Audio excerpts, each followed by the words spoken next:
वतन का। हमारे चैनल से जुड़ने के लिए YouTube पर लिम्रा एजेंसी सब्सक्राइब करें।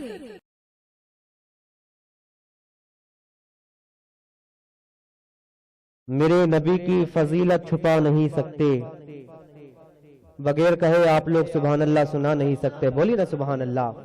मेरे नबी की फजीलत छुपा नहीं सकते, ये वो चराग है जिसे बुझा नहीं सकते। मेरे नबी की फजीलत छुपा नहीं सकते, ये वो चराग है जिसे बुझा नहीं सकते। और पढ़ेंगे नाते मुस्तफा जरूर कासिम, मेरी जुबान पर पहरा लगा नहीं सकते। पढ़ेंगे नाते मुस्तफा जरूर कासिम, मेरी जुबान पर पहरा लगा नहीं सकते। ये थे हजरत अल्लामा मौलाना मोहम्मद हुसैन मिसबाही साहब, बेहतरीन आवाज में, बेहतरीन अंदाज में नात नबी सल्लल्लाहु ताला अलैहि वसल्लम गुनगुना रहे थे। अब आइए बिला ताखीर बेहतरीन मुसन्निफ, बेहतरीन मजमून निगार हजरत अल्लामा मौलाना ज़फरुद्दीन बरकाती साहब मुदीर आला मानामा कंजुल ईमान आपके दरमियान तशरीफ ला रहे हैं, उनका इस्तकबाल करें। मैं चाहूंगा आगे से लेकर पीछे तक, दाएं से लेकर बाएं तक सारा मजमा हाथों को फजा में लहराकर बेदारी पैदा करे और नारा लगाए। नारे तकबीर। सब लोग अपने अपने हाथों को उठाएं, हजरत महबूब इलाही को गवाह बनाए। नारे तकबीर, नारे रिसालत, उर्फे मुकद्दस फैजाने महबूब इलाही। तेरी लिहद की ज़ियारत है जिंदगी दिल की, मसीहो खिज्र से ऊंचा मकाम है तेरा। इसके हवाले से एक बहस चली थी, तो सारा खुलासा हमने पेश किया है। बगौर समात करेंगे तो दिल आपका जिंदा हो जाएगा इंशाअल्लाह। आप जानते हैं कि हजरत ईसा अलैहिस्सलाम का लक़ब मसीह है, और हजरत मूसा अलैहिस्सलाम के ज़माने में थे हजरत खिज़र अलैहिस्सलाम, जिन्होंने आब हयात पी लिया, आज भी जिंदा है। और हजरत ईसा अलैहिस्सलाम भी जिंदा है, चौथे आसमान पर हैं। अब इस आगे सुने। और हजरत ईसा अलैहिस्सलाम को मसीह इसलिए कहा जाता है कि आप मुर्दों को जिंदा कर दिया करते थे, और हजरत खिज़र अलैहिस्सलाम की खूबी भी मशहूर है। तो इन दोनों से जो इस्तिआरा किया जाता है, जो तशबीह दी जाती है, उसके तनाजुर में आप हमारी बात सुनने की कोशिश करें। मसीह से मुराद डॉक्टर और खिज़र से मुराद रहनुमा लिया जाए तो माना ये होगा कि आप के दर पर आने वाला मुर्दा दिल लेकर आता है और जिंदा दिल होकर जाता है। और आप सब जानते हैं कि मुर्दा दिल को जिंदा करना किसी ऐरे गैरे डॉक्टर और मसीह का काम नहीं, ये तो महबूब इलाही निज़ामुद्दीन औलिया जैसा इंसान ही कर सकता है। लिहाजा इस माना कर आपका मकाम हजारों मसीहाए ज़माना से बढ़कर हुआ, और यूं ही और रहनुमाओं के पास जाने से इंसान बहुत मुमकिन है कि भटक जाए। लेकिन निज़ामुद्दीन औलिया वो रहनुमा है कि जिसकी रहनुमाई पाने वाला भटका नहीं करता।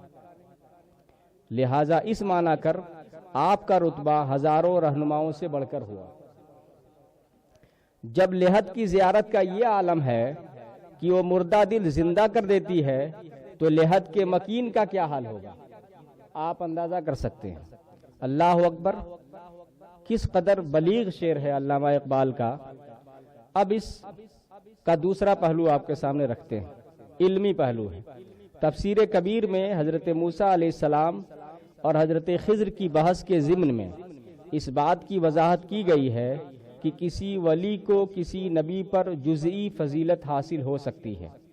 डॉक्टर इकबाल के इस शेर में मसीह से हजरत ईसा और खिज़र से वही खिज़र मूसा मुराद हों, तब भी शेर में कोई कबाहत नहीं, क्योंकि शेर के दोनों मिसरे एक दूसरे से मुताल्लिक़ हैं।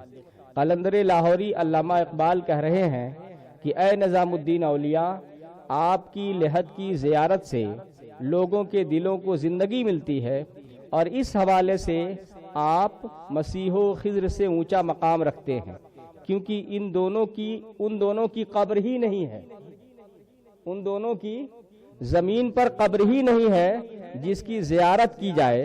حضرت عیسیٰ علیہ السلام مرفوع فی السما ہیں، آسمان پر اٹھا لیے گئے ہیں، اور حضرت خضر علیہ السلام آب حیات سے سرشار ہو کر زندہ ہیں، تو یہ ایک جزئی فضیلت ہوئی، کلی نہیں ہوئی، تو پھر بحث کا کوئی راستہ نہیں۔ مسیح و خضر اردو زبان کے مشہور و محبوب اور مرغوب استعارے ہیں۔ جس طرح کسی کو حاتم کہہ کر اس کا سخی ہونا مراد لیا جاتا ہے، اسی طرح خضر سے رہبر اور مسیح سے زندگی عطا کرنے والا مراد لیا جاتا ہے۔ اس شعر میں مسیح حضرت خضر علیہ السلام اور خضر سے حضرت موسیٰ علیہ السلام کے دور کے خضر کی ذات مراد لینا اردو ادب سے ناواقفیت کی طرف اشارہ ہے۔ البتہ اگر حضرت نظام الدین اولیاء کا کوئی عقیدت مند بھی یہ عقیدہ رکھتا ہے کہ نبی کے مقام کو آپ نے جانا ہی نہیں، اور یہ بھی نہیں جانتے کہ استعارے میں بھی غیر نبی کو نبی پر فوقیت و فضیلت نہیں دی جا سکتی، تو اس کی یہ بات قابل تسلیم ہے، تسلیم کرنا چاہیے اور سماعت کے قابل ہے، کیونکہ وہ شخص بھی نبیوں اور رسولوں کی عظمت کی بات کر رہا ہے۔ اس لیے ایسے کسی بھی شخص کو گری ہوئی نظر سے ہم نہیں دیکھ سکتے ہیں۔ کیونکہ دونوں ہی اپنی جگہ درست ہیں۔ خلاصہ یہ کہ قلندر لاہوری علامہ اقبال کے اس شعر کو کفریہ کہنا بہت بڑی جسارت ہے، اور ایمان و کفر کے حوالے سے اسلامی تعلیمات سے ناواقفیت کی واضح دلیل ہے۔ آپ کو معلوم ہونا چاہیے کہ مومن کے کلام کو کفر سے بچانا اور صحیح محمل پر محمول کرنا ضروری ہے اور بجائے خود ایمانی تقاضا ہے۔ اب ایک آخری بات یاد رکھیں کہ ایک ہوتی ہے دنیائے علم میں پیدائش اور ایک ہوتی ہے دنیائے علم میں بلوغ، اور پھر دنیائے علم میں بھی بلوغ کے بعد کوئی مشیخت اور نظامی فنائیت کے مقام کو پہنچتا ہے، تب جا کر اقبال کے صوفیانہ اشعار سمجھ میں آتے ہیں۔ اللہ تعالی ہم سب کو اسلامی تعلیمات کو پڑھنے، سمجھنے اور نظامی نقوش قدم پر چلتے ہوئے اسلامی زندگی گزارنے کی توفیق عطا فرمائے۔ اب صاحب سجادہ سے ایک مخلصانہ درخواست ہے کہ ہم نے حضرت نظام الدین اولیاء کی زندگی کو جتنا پڑھا ہے، اس میں 2-3 مقامات پر علم حدیث کے حوالے سے آپ کا ایک قول بڑا مشہور ہے۔ چشتی نظامی صابری مشائخ کی نصابی کتاب مشارق الانوار کا درس درگاہ نظامی میں شروع کیا جائے، یہ ہماری درخواست ہے۔ یہ درخواست اس لیے ہے کیونکہ حضرت خواجہ نظام الدین اولیاء فرماتے ہیں یہ کتاب میرے اور خدا کے درمیان حجت ہے۔ تو جو کتاب حضرت نظام الدین اولیاء اور خدا کے درمیان حجت ہے، اس کتاب کا درس درگاہ نظامی میں ہونا چاہیے، یہ ہم بطور خاص درخواست کرتے ہیں۔ امید ہے کہ ہماری درخواست پر توجہ دی جائے گی۔ السلام علیکم۔